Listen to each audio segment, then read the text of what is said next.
बेसेबांबा बोसोर डिकेड सिगांनिफ्राय जाबोबाय थादों।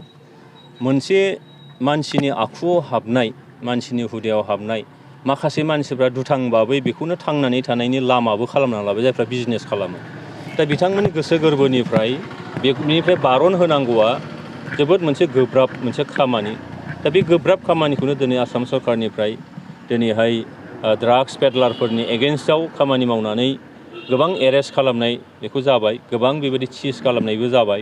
दिनै बिटिआर सरकारनिफ्रायबो दिनै एवारनेस लाबोनानै बिसेसकरि जोंनि हाइ स्कुलाव फरायनाय, हायार सेकेन्डारि कलेजाव फरायनाय लाइमोनफोरखौनो दिनै बिनि शिकार जानांदों जेला बे लाइमोनफोरखौ एवारनेस लाबोनानै गार्जेन लेभेलाव, जोंनि इन्टेलेक्सुयेल लेभेलाव मेगन गुनुफोरखौ बेयाव इनभल्भ खालामनानै बिनिफ्राय बोरै उदां मोननो हायो बिनि थाखाय हाबा मावबाय थानाय जादों।